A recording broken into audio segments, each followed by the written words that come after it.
March 8, 1971, Madison Square Garden, New York City. Muhammad Ali comes back from exile to face down Joe Frazier for the title of World Heavyweight Champion. This fight will be much easier. This is the day, man. You understand? More than a sports showdown, it became an ideological duel. On one side, revolutionaries rooted for Ali. On the other, conservatives backed Frazier. I have never been a quitter. 300 million people all over the world watch what came to be known as the fight of the century. Muhammad Ali, his opponent, Joe Frazier. But although that was the big event of the night, you'd be wrong to think that only the boxers were photographed on that March 8th. Right next to the ring, Frank Sinatra was in awe. Oddly enough, he had a camera in his hands. Why? Well, even though he was crazy famous, getting tickets for that fight was far from easy. It was then that he had an idea. He called Life's chief editor and obtained press credentials to attend the event. At that moment, in addition to being a singer, an actor, and a producer, Sinatra was ready to add another set of skills to his resume, those of a photographer. Sitting in the best seats in the house, even better than the first row, Frank watched the fight and managed to score a photo on the cover of the magazine. All this while being the night's third most photographed person. But on that March 8th, the cameras weren't just turned on the boxers and old Blue Eyes.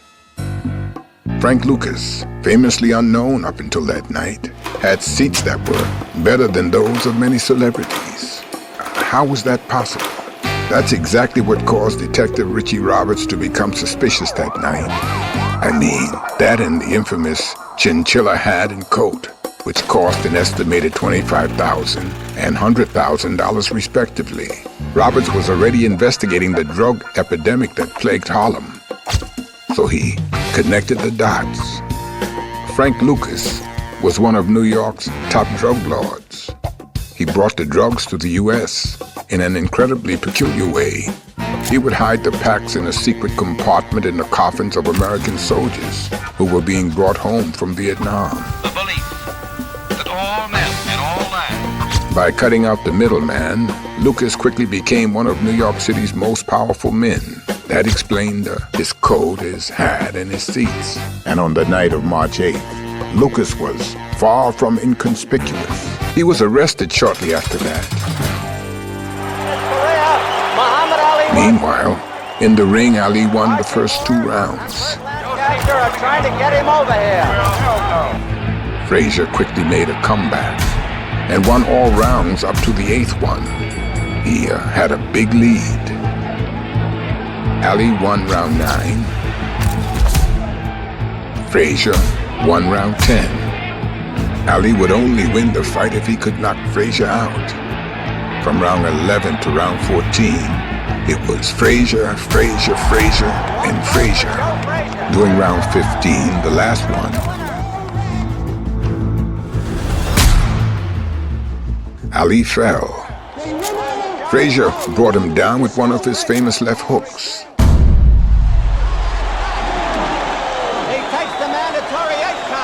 Like a warrior, Ali got back up and stood on his feet until the end of the round. But the war was already over. By unanimous decision, Frazier was the new heavyweight champion. Muhammad Ali was defeated for the first time in his career on that night, March 8, 1971. The world was astonished. The clocks were ticking furiously, and then it was a new day. But that's a different story for different photos.